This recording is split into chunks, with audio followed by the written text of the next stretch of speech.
started now. Okay, so thank you everybody for hanging tight with us through the technical difficulties.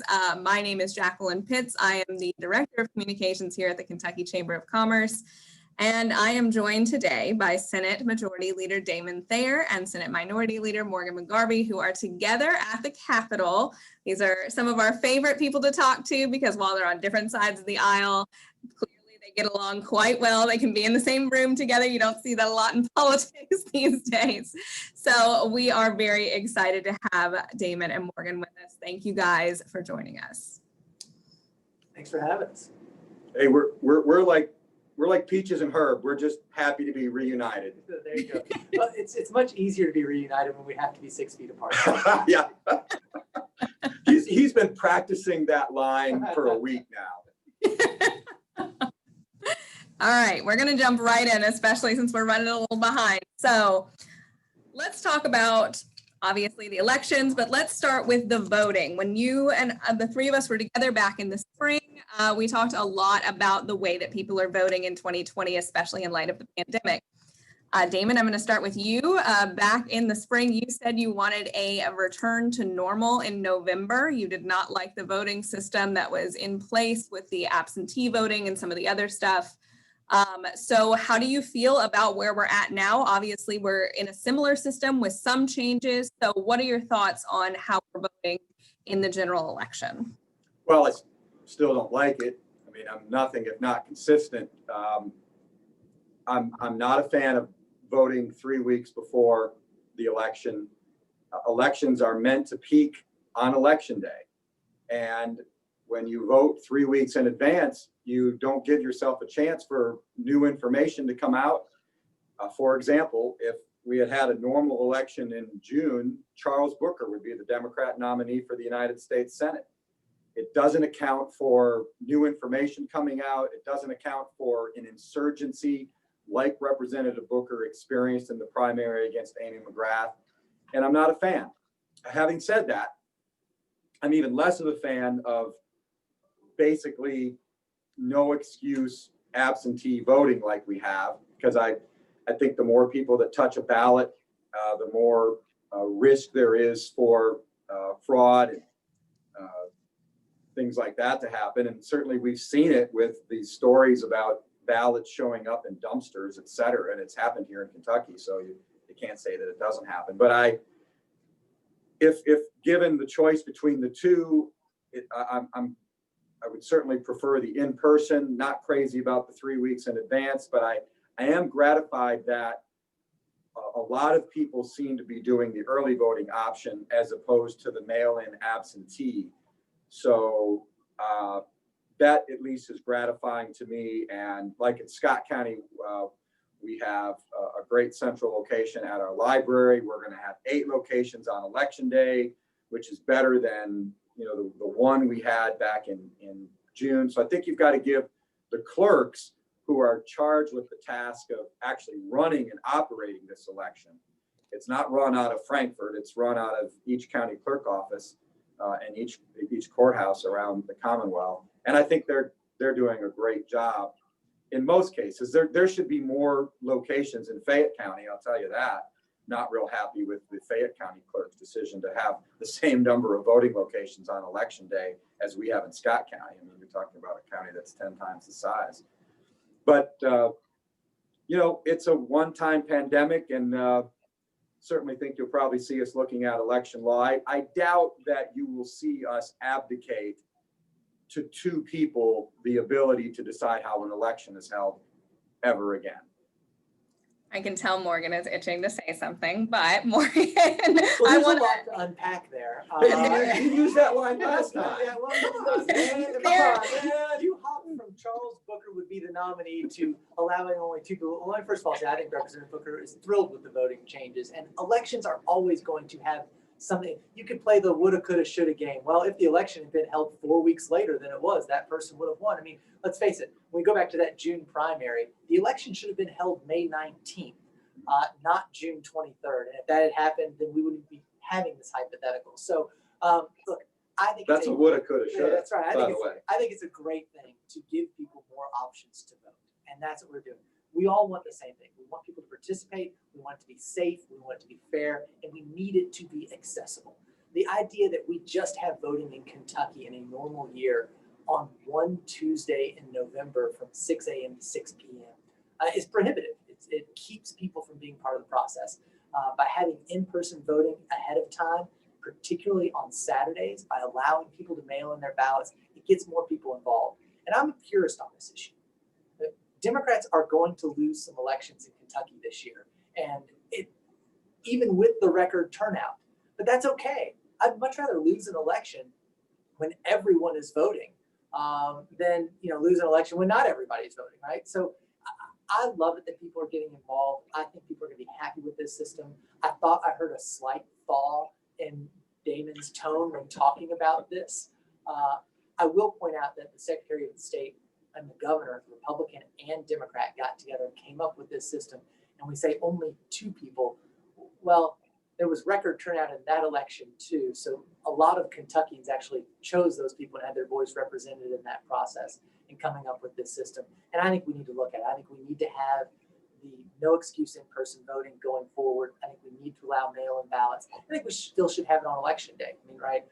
If we want to talk about the length of time beforehand, we can do that. But I mean, giving people the opportunity to vote is important, and having it before election, not just on one day, is something I think we need to continue doing once this is over.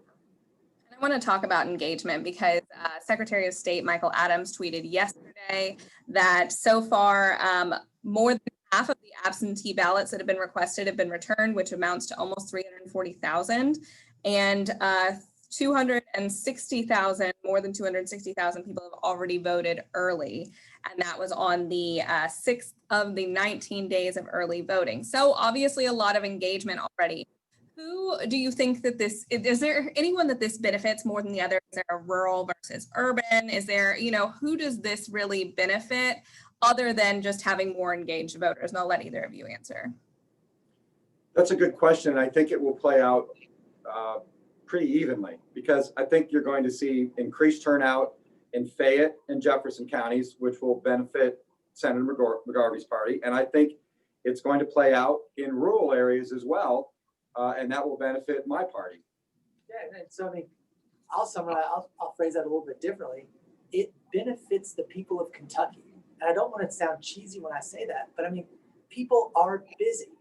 They have jobs, they have kids, they have lives. I mean, if you're a single parent or you're in a dual parent working household with young kids, it sounds very familiar to me right now. That sometimes it's hard to find time from 6 a.m. to 6 p.m. because starting at 6 a.m. you're getting up with a 2-year-old and then getting up with the older kids and getting off to school and doing this and getting to your job and all of a sudden picking them up here and taking them to this place.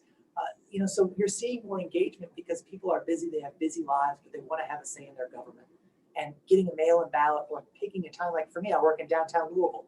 How awesome is it that I can just walk to the Yum Center and cast a vote on any day 3 weeks before the election?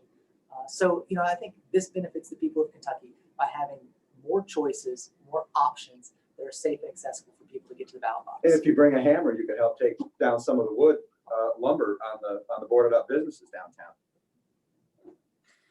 So I'm just saying. I want to talk about, obviously, the 3 of us are here today to talk about state elections, and we'll get to some of the other stuff because I know that Damon in particular wants to talk about some of the other. We'll get to that other stuff whether you ask him or not. Yeah, exactly. That's why I'm putting it out there for Damon that we are going to talk about it. Good. Good. I want to talk about polling too. So, but let's talk about. Can I see your poll? No, By the way, no. I'll show you my poll. Yeah. What are some of the most competitive races happening at the state level with the state house and the state senate? Which ones are you watching the most, and how will it change the makeup of either the house or the senate? I'll start with Damon. Yeah. Who gets to go first? I'll defer to my. Okay. colleague. Morgan, you I'm go gonna ahead. try and I'm going to try now to be a more objective political observer. I think I said try to, and I don't hide who and what I am. So Right. try to be an objective political observer. We've talked about this a little bit. I think you're going to see, this is kind of a wave election year, but I think you're kind of going to see 2 waves in Kentucky. So I think in your more urban areas, particularly in Jefferson and Fayette County, you're going to see a largely blue wave come through those areas. It's not to say there won't be pockets of red, right? And I think on a statewide level, outside more rural areas, you are going to see more of a red wave. Doesn't mean that you're not going to see some state reps who are Democrats win in rural Kentucky or some state Senate races. But by and large, you're going to have that dynamic of the urban versus rural. I think Mitch McConnell loses the state's two most populous counties. I think that Donald Trump loses the state's two most populous counties. I think you're going to see different trends in the rural parts of the state. So just as a place setting, I'll put that out there as kind of the general election dynamic. I agree. I think that's a very accurate assessment. People are engaged in this election, which is great. And there's very little ambivalence about it. We're seeing very low number of undecided voters in our polling in various districts. So they want to come to the polls at a greater rate than I think we're probably going to see in a generation, and that is good. Yes, and so taking that we actually agree on this, let's build on this for 1 second. That we do agree. You think you got me, don't you? No, I don't. But I think that that's where you're going to see your interesting races, right? Within that dynamic. So, okay, if you just, again, general principles, we can all find the exceptions. But if you're the generic Republican in rural Kentucky versus the generic Democrat, you're probably favored. If you're the generic Democrat versus the generic Republican in the more urban settings in Kentucky, you're probably favored. But I will say this, candidates matter. This is not, you don't run a generic Democrat against a generic Republican, you run people against each other. So we'll start with kind of what I think is a district that has urban and rural components to it. And that's right here where we're sitting, Senate District 7, which is Joe Gravis and Adrian Southworth running to fill the seat that's being vacated by Governor Carroll, who is ending his time in public service at 89 years young. You've got some, what I would classify as rural counties, which is Owen and part of Gallatin, and Henderson, all of Gallatin and Henderson County. And you've got not necessarily urban, but you've got Frankfort right here, the Franklin County, the seat of state government, and then Woodford, which, while not being urban, is kind of more of a bedroom community for Fayette County. And Frankfort too. And Frankfort, yeah, that gets a little bit of that. And so I think that's an interesting race right there. You've got Joe Gravis on the Democratic side running against Adrian Southworth on the Republican side, and then the added wrench of you've got an independent candidate. And Carroll, right? Who's Yes. Julian Carroll's son. Right, and there are a lot of Kim Carroll signs around here too, so that is very interesting in terms of that So race. I think that race is close. I give the edge to Joe Gravis because he's been in the House. People know who he is. He's got a great record on issues that matter in this district, whether it's public education or pensions or healthcare. He is a good campaigner. He's got an incredibly successful career as a business person, and not just as a business person, but someone who gave back to his community long before he ever entered into the realm of public service. And so I think he's got an edge there, but that's going to be a race that I think on election night is going to be interesting to watch when we'll all kind of break down to see how these trends play out. I agree with Leader McGarvey's assessment of the race. It is very close, but we are seeing momentum for Adrian Southworth. It's an interesting dynamic with Senator Carroll's son, Ken, running as an independent, and his father has endorsed Joe Gravis. And apparently, and we haven't talked with him, but apparently Ken Carroll said if he wins, he would caucus with us. So we've seen in our polling that he's showing pretty good strength for an independent. And the question is, who does he pull votes from? As Julian Carroll's son, does he pull votes from the Democrat Joe Gravis, or does he pull votes from the Republican Adrian Southworth? Because I think it was in the Frankfurt paper where he said he would caucus with us if he won. So I would say that more of the votes that he pulls would come from Joe Gravis. It is an open seat, but I do agree with Morgan that Representative Gravis is basically running as an incumbent because he is in the House and represents a significant chunk of the district. But I wouldn't underestimate Adrian Southworth. She is a workaholic and has an unbelievable ground game. She has always shown, first of all, she won a 5-way primary during a pandemic. And I think you've got to give her credit for that because she ran against more experienced, better funded candidates and won that 5-way primary.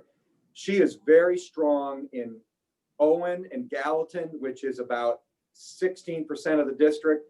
And then Anderson County, where she's from, she's very strong. That's about 20% of the district. Woodford County, where Representative Gravis is from, is about 23%. And that's where he's strongest. But we're starting to see some strength in trending in Adrian's direction in Franklin County, which is 40% of the district. And the other final statistic is this is a 60% Trump district. And it was interesting in the summer, President Trump and Senator McConnell weren't as strong as you would have thought based on 4 years ago. But in recent polling, we're seeing a complete turnaround to the point where now Trump is back in the lead in the district, and so is Senator McConnell. So these are very educated voters, a lot of state employees, people who follow what's going on in state government. And so we're starting to see a real engagement, I think, on the issues, which is what you often see in this part of the Commonwealth. And it's very close. There's no doubt about it.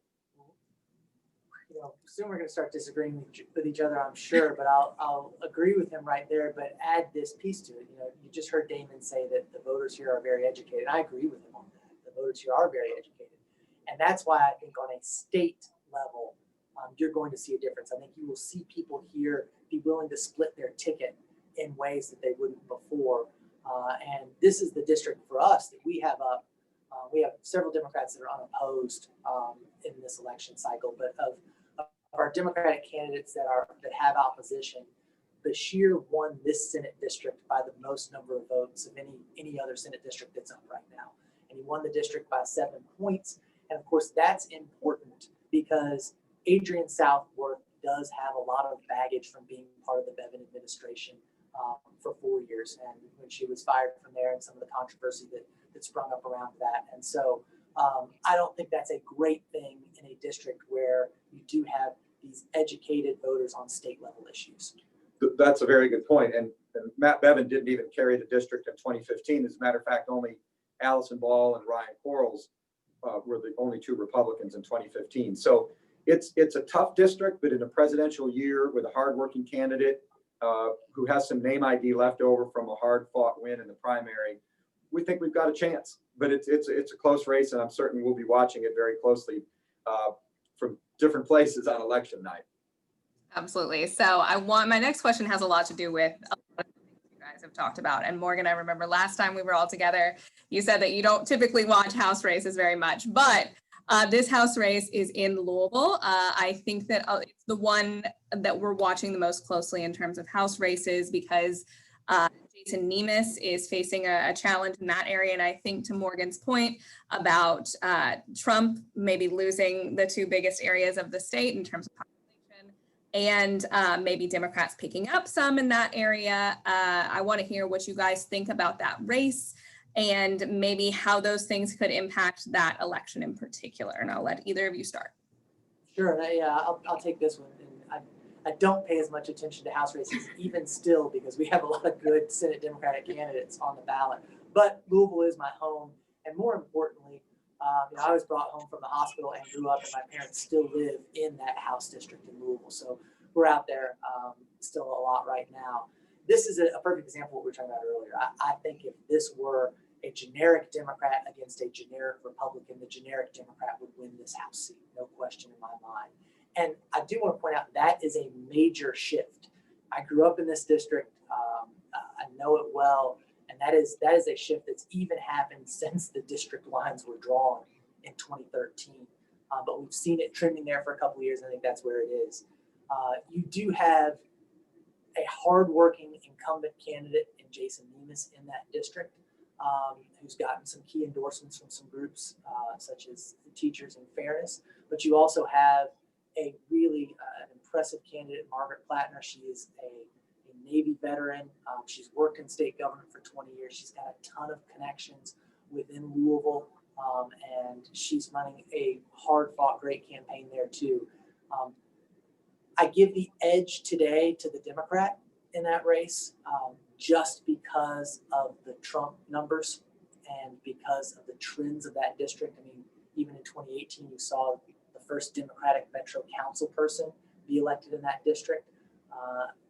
Maybe there's a chance the Oldham County part of that district comes in and helps save the Republican incumbent. But I'm trying to be, because I don't know everything about this race, I'm trying to be objective in this analysis. That this is where we talk about those wave elections, right? And I think a wave still favors a Democrat, but I think the fact that Jason Nemes is known, he's been serving that district for a long time. He has been smartly courting certain groups and, is a hard campaigner. That this is one that I don't think we'll know the outcome of until after the election's over. That's a great assessment. The only thing I would add is apparently there's some question as to whether the Democrat candidate even lives in the district. So I'm certain that will be a topic of conversation over the next 2 weeks. I wouldn't bet against Jason Nemes. There's no doubt that he has to overcome the very likely Democrat wave in that part of Louisville. We've seen a shift in certain suburbs, and we had a closer than normal race in the Senate district that encompasses that in 2018 with Senator Julie Rocky Adams.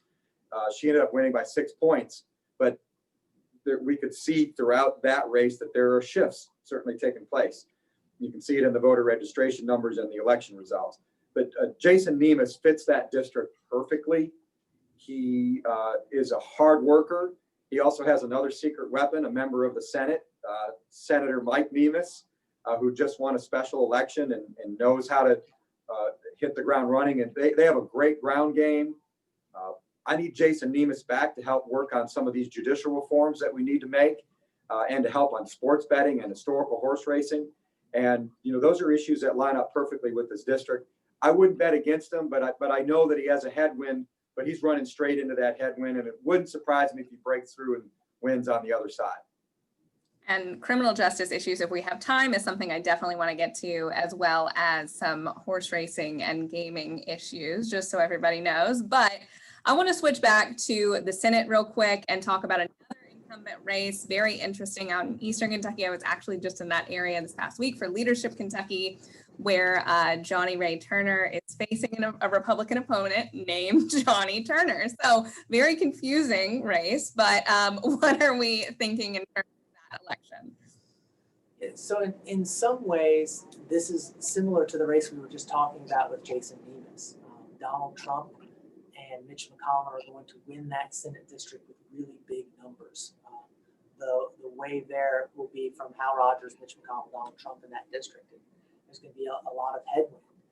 That being said, Johnny Ray Turner fits that district perfectly. And to kind of borrow what Damon said, he is a former teacher and revered basketball coach. He's very ably served that district for 20 years. I think 15 of the 20 years he's been here, he's been in leadership, which tells you what the people up here think about him. You can't find me somebody in Frankfurt who doesn't like Johnny Ray Turner. He's a guy who just does what he says he's going to do, does things the right way, and looks out for the people of his district. He's running a very good campaign. We're obviously worried about the name confusion. Johnny Ray Turner is running against Johnny L. Turner. But I will say that, Johnny Ray's got a great jingle. I don't always favor politicians using jingles, but in this instance, I could start singing. I won't start singing for you, but if I started singing, come on, this, Morgan. Come on, no, come if on, I man. started singing the "Stay with Johnny Ray" jingle, it would be stuck in everyone's heads the rest of the day. So, I think he's running a good campaign. He's doing what he needs to do down there. This is what I said. If you took a generic Republican against a generic Democrat in this district, I would give the edge to the generic Republican. But it's not generic. It's Johnny Ray Turner against Johnny L. Turner. And today I give the nod to Johnny Ray Turner. But those are the dynamics that are at play in that district that are almost, a mirror image of what we're seeing in the race you talked about in Jefferson County. I agree with Leader McGarvey's very objective analysis of the race. Who would ever thought that we'd have a Johnny Ray Turner versus a Johnny L. Turner? And again, if Johnny Ray survives, it's going to be on the strength of his personality and the fact that he's well known and well liked in that district. And he's well liked up here. There's no doubt about it. But Trump won that district 4 years ago with 78% of the vote. And we polled it recently, and the president is up 42 points on Joe Biden. I mean, that's a pretty strong tailwind to drag Johnny L across the finish line. And it's a just absolute perfect storm for Johnny Ray, because he's got Trump and McConnell and Congressman Rogers, who are all going to have similar huge margin, landslide, Secretariat and the Belmont, like landslides here. And the question is, will his personality be enough to overcome Johnny L. Turner, who's running as a Trump Republican? He's a former state representative. He served down here 20 years ago. So Floyd County, where Johnny Ray is from, is 38% of the district.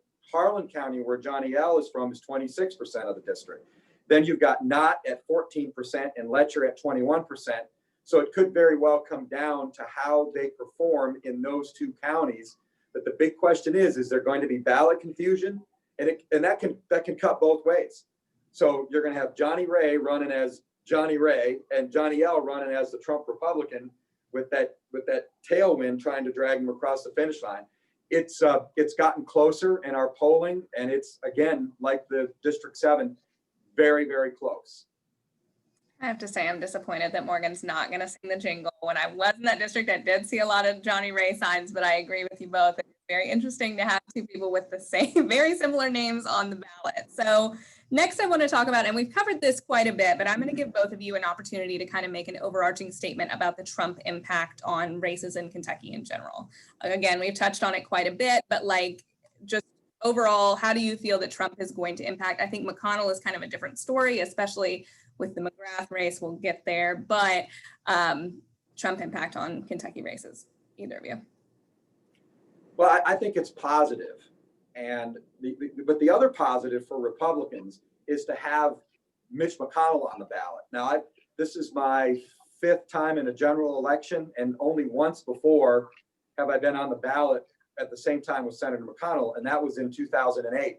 And when you're a Republican and you're on the ballot with Mitch McConnell, the ground game gets stepped up tremendously, because Senator McConnell funds a ground game in every region of the state with door-to-door campaigners working to get out Republicans and conservative Democrats and independent voters to vote for the whole ticket. So we benefit by Senator McConnell being on top of the ballot. But the enthusiasm level for President Trump is at an all-time high, and that certainly benefits us. Now, I could probably predict what Leader McGarvey is going to say, and that is in the suburbs, maybe not so much. We have seen some numbers decrease in the suburbs since President Trump assumed the Oval Office.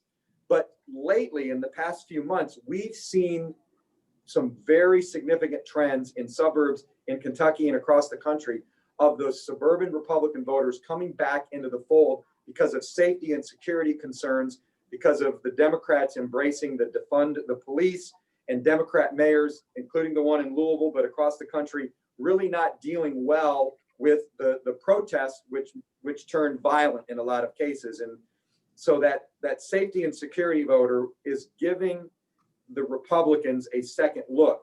And we've seen in a couple of districts, like District 7, like District 23, we've seen the Trump and McConnell numbers completely invert themselves in a matter of 3 months because of the safety and security concerns. And certainly that's benefiting our candidates. So yeah, I am going to offer a slightly different take on this one. Well, it's about time. Yeah, We're agreeing a lot today. But I say it because we're actually trying to be objective on this analysis. So we are agreeing more, because this is the time. It's funny for us when you get within 2 weeks of an election, and especially now that people are already voting in record numbers, we both know how much we can actually do to change the outcome of the election. This is when you actually start getting us to talk more openly with each other, even about what's going on. I think that for whatever, in my opinion, I think that the die was cast long ago about whether you were a Biden or a Trump voter. And I think that's even true in Kentucky. In fact, if there are people watching this right now who are honestly undecided about who you're voting for president this year, I would love to talk to you. And this is not judgmental. This is, truly, I would love to talk with you and say, and ask you a lot of questions about, Joe Biden's been in office for 40 something years. Donald Trump's been in the public eye for 40 something years, President Ford. I mean, these are two very well-known individuals with different visions, different styles, different ways of running the country. So I don't think there's a lot of undecided voters. So I do think it comes down to the next tier of races. And you heard Damon talk about Senator McConnell. And look, I mean, Senator McConnell is one of the master politicians, certainly in my lifetime. But he is also running against the best funded Democratic challenger he's ever had. And Amy McGrath also has a ground game going on.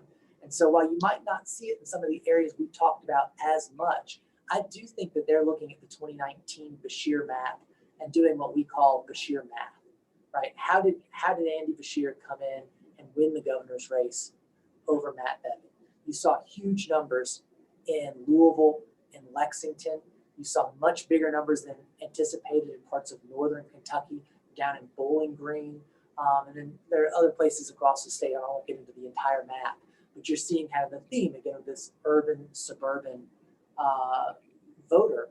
And so I'm in Louisville. I can tell you firsthand that the McGrath campaign is out in force. You cannot drive through many neighborhoods in Louisville, including neighborhoods I would have thought of being more traditionally Republican ground that have McGrath signs or Biden signs or both in their yards. So I think that having Amy on the top of the ticket is also going to help a lot of our candidates on the state level race. I'm sure that going back to the House district we talked about, I'm sure that Margaret Plattner, who's running against Jason Demas, is happy that McGrath is playing so heavily in Jefferson County right now. So I think that both sides are going to get a help. I think the problem, practically speaking, is that the Democrats in the House have more members retiring in rural districts than they have open seats or pickup opportunities in the urban suburban districts. And for the Senate side, only half of our members run every 2 years. And for our members this year, for the most part, the Republicans that are on the ballot are not in suburban areas.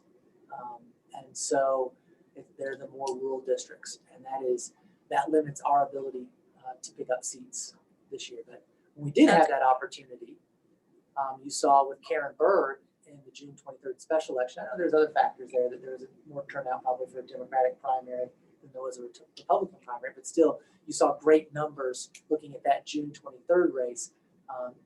Karen Berg won that district by 14 points in June when she lost it by 6 points 2 years earlier. That's a 20-point swing in that district while Trump's been in office. Well, we think that was an anomaly. And if that would have been a normal special election, we would have had a chance to win. It would have been narrow, but we had a chance. But Democrats had a contested primary to get excited about. Republicans didn't. And Karen Berg won the Jefferson County part of the district because 17,000 Democrats voted and only 6,500 Republicans. But fair play, you won. Congratulations. First time you picked up a seat from us in 10 years. I'm working to make sure it doesn't happen for another 10 or 20. But a couple points. Speaking of the die is cast, I think the die has been cast for Senator McConnell's win for a long time. I don't think there's much enthusiasm for Amy McGrath.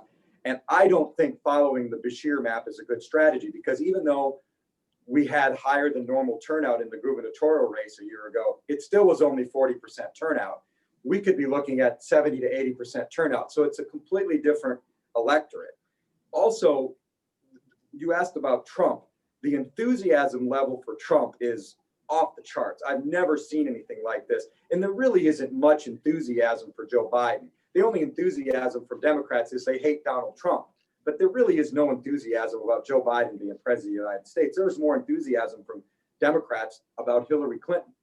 And one final point, there are other things working in Louisville. For example, Mayor Fisher's approval rating in Jason Nemes's district is only 12%. So even though he's not on the ballot, he's going to be a drag in some of these suburban swing districts for Democrats. So I will largely agree with Damon. And I think, in the Nemes House district, I think you will see and are seeing in the mailers that are coming in right now. The nice thing is, because my parents do live in the district and my sister and her husband live in that district, And believe it or not everybody in my family is registered Democrat. I get to see all the mail pieces, right? Because they know I love to see them. And the Republicans are using Fisher right now to try and make him a focal point of that race. And so that'll be interesting to see how that plays out. But Damon said something about enthusiasm and saying that Democrats aren't as enthusiastic this time, that they're only against Donald Trump. I'm going to go back to an old adage in politics that I think is largely true. I'm not saying I like it. I just think it's largely true. And that is the saying, you won't walk 10 feet to vote for somebody, but you'll walk 10 miles to vote against them. And I think that enthusiasm is actually helping Democrats in Kentucky, which is why I think you'll see that Trump won by 32 points in 2016. I don't think he's going to get anywhere close to that in 2020. Now, I still think Donald Trump is going to win Kentucky by a comfortable margin on election night, but I don't think it's going to be by 32 points. And it wouldn't surprise me if it's more in the 15 to 20 point range statewide. And so I think you are going to see some increased enthusiasm. And that enthusiasm is going to come in a lot of the districts that we were talking about. I don't disagree about the voting against somebody, but I also stand by my statement that there's very little enthusiasm about a Joe Biden presidency. I mean, come on.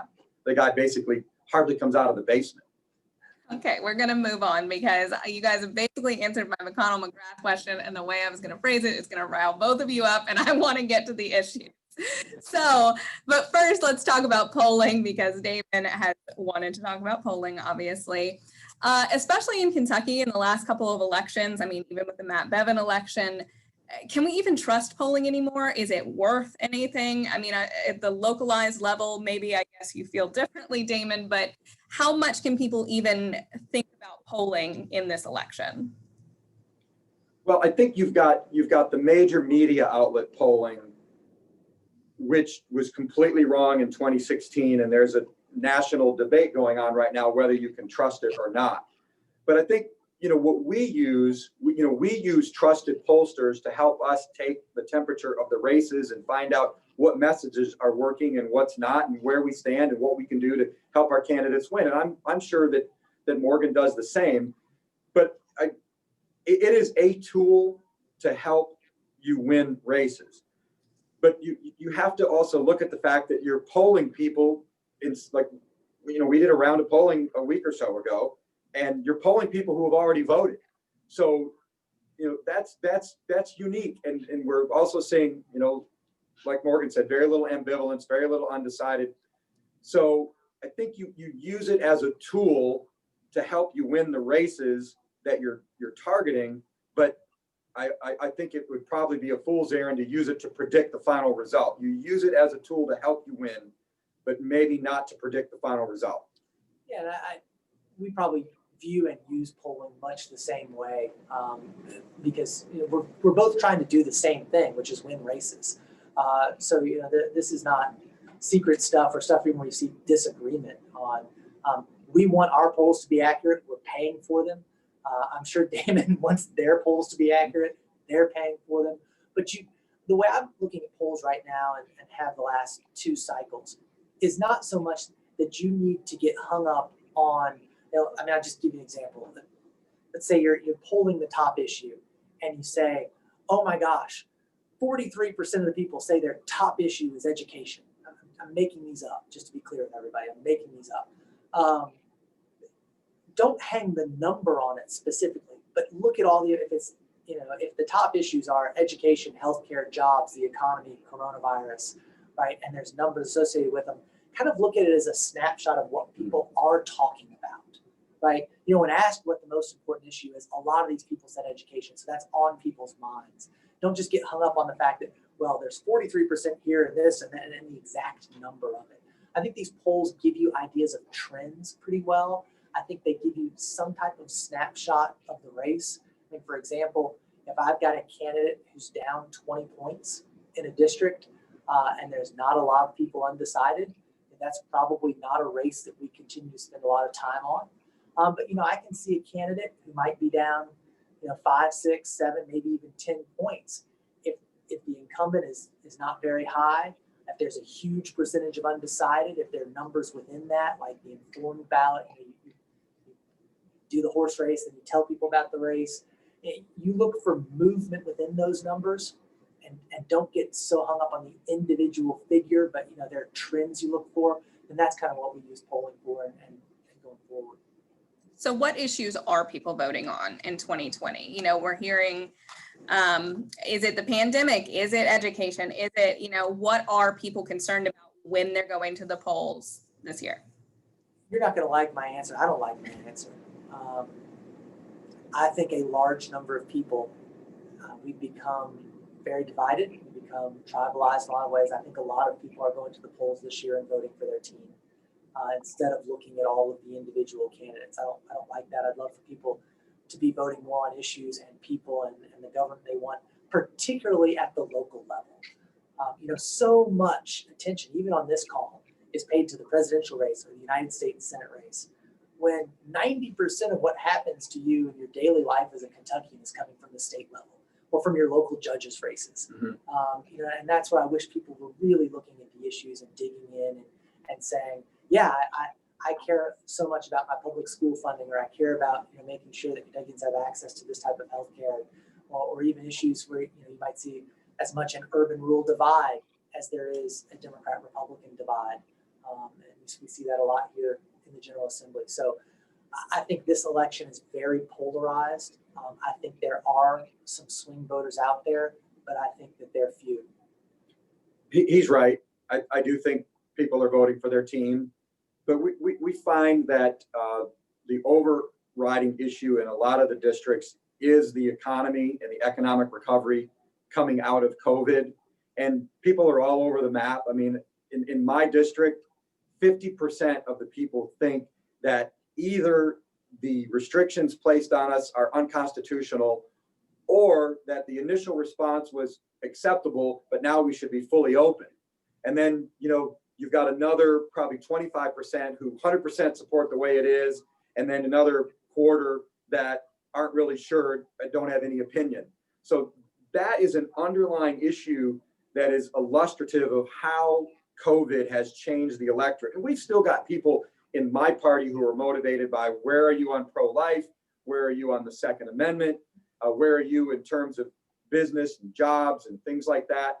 But it's different in my district, which is connected to Chris McDaniels. They're Senator McDaniels' district. They're driven by the fact that he's the budget chairman, that he stood up for the Covington Catholic kids and pushed the anti-doxing bill, and they care a lot about infrastructure up there. In my district, which is connected to him, and we both represent Kenton County, but different parts of it, they do care about the infrastructure a lot, but they also care about pro-life, and that I'm pro-gun and pro-business, and that I'm endorsed by the FOP. So, and also, by the way, in Chris McDaniel's district and in the suburban districts that we polled, strong support for law enforcement has been brought to the fore by what's happened in Louisville and Portland and Kenosha and other places. Good. I'm so glad to hear that your people support infrastructure, Damon, because that's the number one priority of the Kentucky Chamber. So we would love to see some more investment in infrastructure. Doesn't mean I'm for the gas tax increase, but nice try, Jacqueline. I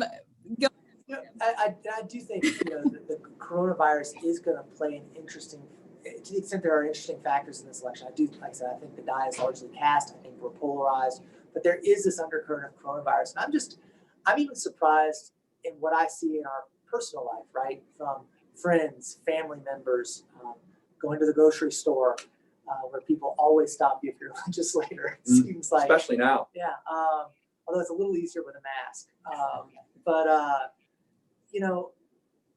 don't see a clear ideological, I shouldn't say that. There is an ideological breakdown, but I'm surprised by the crossover, right? Of people who you would think would be for, shutting everything down, really getting control of this, who aren't. And then people who you would have never thought would have been for these types of things, who are for it and are completely shut in their houses. So it's going to be interesting to see how that plays out. And does that trump or overcome some of the traditional, more single issue voting type things that Damon was talking about? And they're on his side. We have them on our side too, right? Would you, if you feel a certain way about coronavirus, would you vote for a candidate if they were not in favor of your healthcare, not in favor of your idea of public education, not in favor of your idea of the environment? Do you cross over and vote for that person? Has it, have we had enough time for that issue to marinate into voters' minds? I don't know the answer. We don't use the same pollsters, but it's pretty clear just from this conversation that our different pollsters are identifying some of the same issues and trends and a confluence of issues like we've never seen before in any election. Oh, and we've never seen a global pandemic in our lifetime since modern polling. So. Absolutely. And I want to go ahead and make the statement to everybody, since we got started a little late, I'm going to go a little over. Just a reminder that this is being recorded.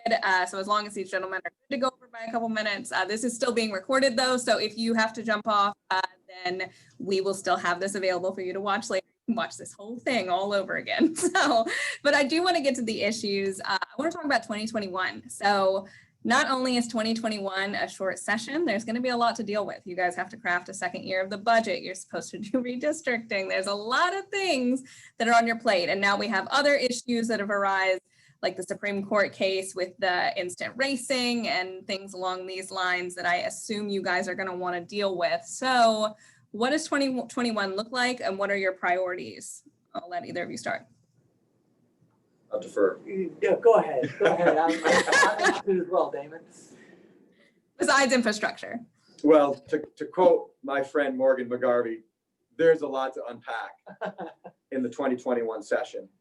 We do have the budget, which will be executive branch, judicial branch, legislative branch, and the 3 or 4 bills that relate to the road fund, the transportation cabinet. That's a big enough deal in a 30-day session in and of themselves. But we're going to also look at curtailing executive branch powers during a pandemic. I think there's no doubt that we will limit the number of days that any governor, Republican or Democrat, can call a state of emergency. I don't know if it'll be 15 or 20 or 30, but there will be a limit. And then the General Assembly will have to be called back in to vote to extend it for another X number of days. I think that's going to be an overriding theme. It remains to be seen whether or not we'll have to deal with the wrong-headed decision of the Supreme Court on historical horse racing. I was the guy who got it started in 2009 when I sent a letter to Attorney General Jack Conway. I asked him for Attorney General opinion on the parimutuel legality of HHR. He ruled that it was parimutuel and needed to be regulated by the Horse Racing Commission. Every other court since then, because it's been heavily litigated, including the Supreme Court. And I think you'll probably find 100% agreement here with myself, Leader McGarvey, and Governor Beshear, that it is parimutuel. It is driving Kentucky's year-round racing circuit to be the #1 in the country. We are knocking on the door of New York and California. And if we are unable to continue with HHR, it will have devastating effects on an industry that provides 100,000 jobs and has a $3 billion economic impact on Kentucky. The Supreme Court was wrong on this. Yep. And I hope it doesn't lead to the destruction of Kentucky's signature industry.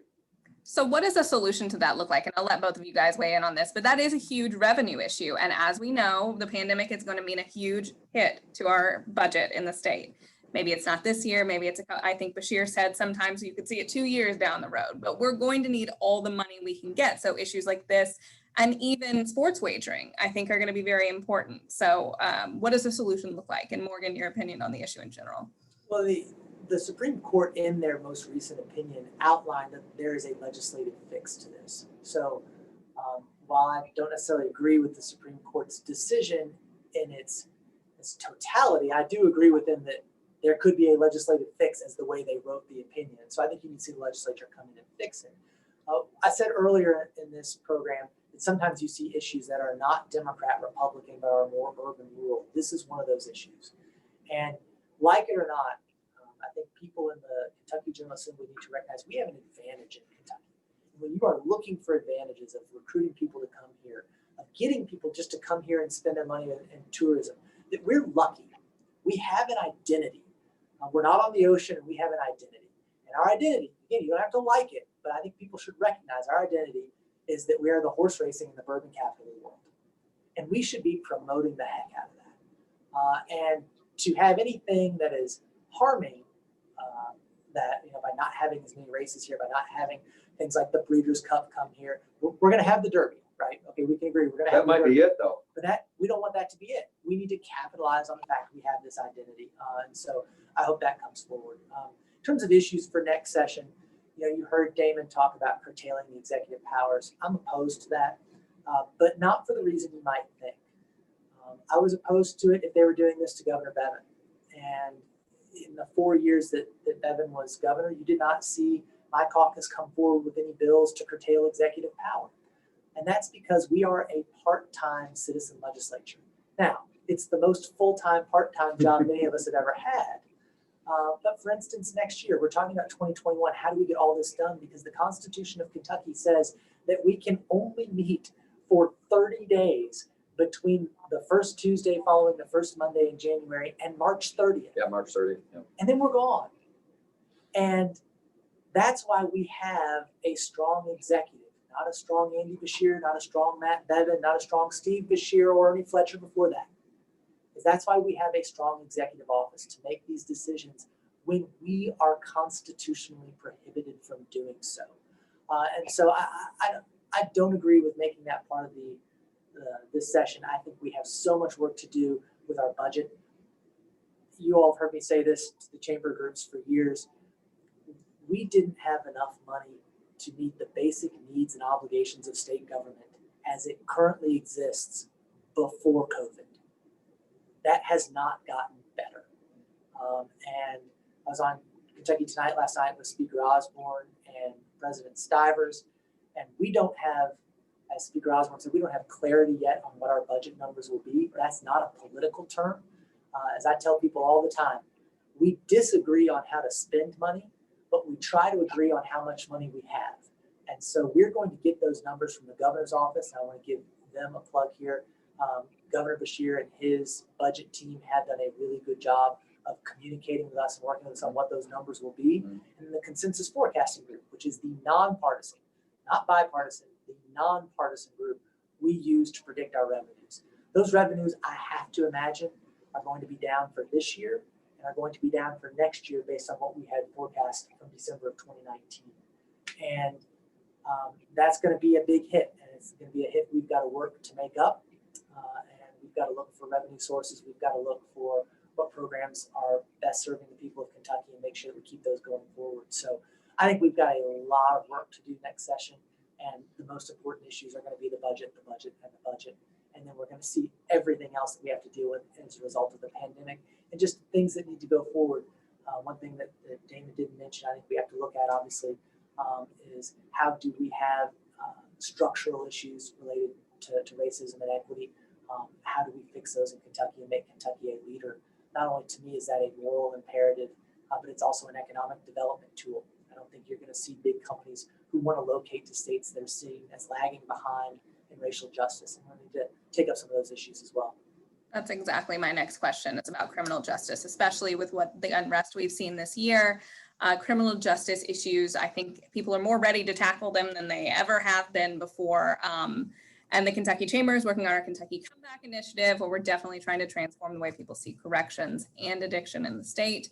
So what do you all see as some things that potentially could get done in 2021 on criminal justice? And can you guys get it done in a 30-day session with everything else to deal with? Well, I think President Stiver's no-knock raids ban is something that stands a really good chance for a variety of reasons. Some of us think it's an abridgment of private property rights. I was here when we passed the Stand Your Ground law, the Castle Doctrine, and I think that we should limit those to only situations that involve terrorists, kidnapping, things like that. And it should probably only be special response teams, SWAT teams, and the like. And I think that's the bill President Stivers is working on. I think that has a pretty good chance. I think we probably will continue to look at bail reform. It'd be nice if we could come with a bipartisan solution on that. Criminal justice reform is one of those areas where there is some bipartisan agreement. We probably don't want to go as far as the Democrats, but we will probably be willing to go further than we would have, say, 10 years ago.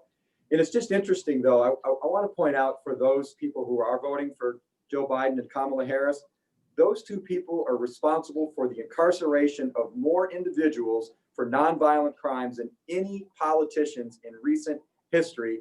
And Donald Trump passed the First Step Act, which was germinated here in Kentucky with Julie Adams' dignity bill. So just a little bit of a contradiction there. I'd like to point out to those who are voting for Biden-Harris, who are also for criminal justice reforms. I really thought we were going to be able to make it till closing comments for snarky remarks, Damon. Oh, come on. I thought we were going to make it there. We were almost there. Well, and by the way, for anyone who's still watching, if Damon actually changed your mind on the presidential race right now, just let me know. I'm also interested in that. No, I think that criminal justice reform is an area where you see bipartisanship. And the reason being is that Democrats and Republicans really do want the same thing. Right? We want people treated fairly and our communities to be safe. And that is the starting and ending point around the discussion of criminal justice reform. The other thing is that, Damon just mentioned looking back. There are a lot of statutes we have on the books that were there either for political reasons or because people actually thought that was the best way to tackle crime. Now we are using these more evidence-based approaches that says, hey, the way you were handling the war on drugs just wasn't working. The way you were locking people up for these crimes at this rate, some things, they weren't working. They didn't actually keep your community safer. So here's some things we can do that will keep your community safer. They're going to be more fair to people and might, by the way, here's the added bonus, ultimately cost less money. And that gets people interested across the political spectrum. So I really hope we take up some of these issues. Obviously, we have several on our plate that we're going to be proposing from the Democratic caucus, and Senator Gerald Neal and Reggie Thomas in our caucus have been doing a great job working on that. I know in the House Democratic caucus, Representative Scott, Leader Jenkins, Representative Kulkarni, and many others have been working on bills that I hope also get a fair shake. But bail reform is certainly a big one that needs to be done, and I hope we look at that. And of course, some more things around addiction as a disease, continued treatment, family drug court, veteran courts, these things that we're saying are helping people and keeping families intact, people keeping their jobs are really important. One other issue that we're looking forward to working with the chamber on would be liability reform to protect businesses, schools, nonprofits, universities from frivolous lawsuits resulting from COVID when they were following CDC guidelines. We're looking forward to working with the chamber on that as well. The great thing is that all Damon had to do was write in because of COVID from his talking point for the last 8 years. And he was able to just put that in there. So I'm shocked to hear that one again come before the chamber. Well, unemployment insurance is also going to be a huge issue because employers are going to be facing a huge increase in their unemployment insurance costs. If we don't do something about that, it was no fault of their own. They had to shut down. We all know the drill. So we're going to have to deal with that in 2021 as well. If the governor doesn't put more CARES Act funding toward that loan from the federal government. So just putting that out there for you guys as well as a top priority of the business community. But we've covered a lot of ground today. So let's talk closing comments. Anything we didn't talk about, anything Damon didn't get to say. And I guess I'll let Damon go first. So Morgan, you'll want to respond to a lot of it. And I'm sure this will not be a one moment for each of you thing. So let's go ahead and get started with Damon. Well, I think that Mitch McConnell and Andy Barr will both be reelected by comfortable margins. My prediction is that the Republican supermajority in the House of Representatives grows to at least 68 members, potentially 70, depending on how a couple of the races in the suburban area break.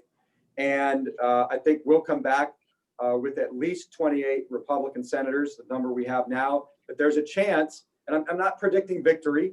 I'm not trying to raise expectations, but we talked about those two districts that are currently held by Democrats, the 7th and the 29th. One or both of those could flip and we could come back at 29 or 30. I'm not predicting it's going to happen, but it would be foolish to suggest that it can't happen because it could. Either way, I'm always delighted to work with my friend Morgan McGarvey, and I want to give a public shout out to him on an issue that was important to the chamber. We wouldn't have passed the direct shipping bill if it weren't for him walking into my office and saying, hey, I think you're short a few votes on this. And I had just come to that realization because we had people not showing up because of COVID. And he worked across the aisle with me to make sure that we had enough votes at the very tail end of that session to pass the direct shipping bill. And because of that, he was awarded the 100 Proof Award from the Kentucky Distillers Association. And, you know, look, we're not going to agree on a lot of big issues, but I want your viewers today to know that we actually do like each other and we do work together. And that's evidence of a major bill for a signature industry where we work together. And I'm sure we're going to have the opportunity to do that in the future. And I look forward to it because we are friends. I would enjoy sitting down and having a bourbon with him sometime, but I would make him pay because Democrats want everything to be free for everybody. You were on such a roll, you just couldn't stand Exactly. it any longer. I was literally about to say that was way more tame than I expected, Yeah, but it no. still was. So Hey, you know, he brings up a point that I think far too often people think that bipartisanship means you need to agree. That's not, to me, what bipartisanship always means. It's that when you fight, they are principled fights based on the issues. And that you take those fights, and look, sometimes I can tell you this because we lose a lot in the on my side of the Senate. And it's hard. It's hard to lose. It's issues that we care about deeply and they matter. But it's being able to say, okay, I'm moving past that, and here's an area where we can work together. Find those areas where you can work together and doing it. Finding those areas where you can't work together and having your fight and doing it in a respectable, I say respectable, I mean in a fair way. And that's, you know, what you have to do in the Senate. I'll say it's somewhat easier. There's only 38 of us. And you've got to work with people every day in the chamber throughout the committee. You get to know people well. And I think the size of the chamber helps people get along, get to know each other. I'm not going to give many more predictions other than to say to Damon, one, be careful what you wish for on increasing too many numbers here, because there are a lot of issues, quite frankly, where getting more members of the Republican caucus is not going to help even on some of the chamber's priorities. And so, you know, to get a lot more conservative legislature is not going to help us on some of the signature industry issues we have to work on and some of the infrastructure needs in particular that we have to work on. But regardless of how many people are here, we are going to see turnover again in the House. They're going to have a lot of new members. The number of members they've had in the last 4 years is well over half at this point. That adds a layer to what we do. In the Senate, I think we're going to have, no matter what, I think we're going to have 5 new members. You've got David Yates coming in. Right, David Yates, Karen Burr, Brandon Julie Storm, Brandon Storm. Jason Howell, and then at least five. Yeah. So we're going to have 5 new members in the Senate, which for us is actually a pretty decent turnover. It's a big turnover. In our body, we only have 19 members up. And that's if, by the way, that's if every incumbent wins. Mm-hmm. We have 5 new members. So you're going to see some turnover coming. And of course, I think you are going to see changes on the national level in Washington. You might not see the changes here, but you're going to see them in Washington. How does that impact what we do? And I hope it has a very positive impact, particularly on the money received for things like unemployment trust from the federal government. So I think the intervening event of the election is really going to be interesting to see how that plays out for our short session next year. in the spirit of bipartisanship, Adam Haley asked what bill you two would be most likely to co-sponsor together. You may not have an answer to that today, but I think that is a good question.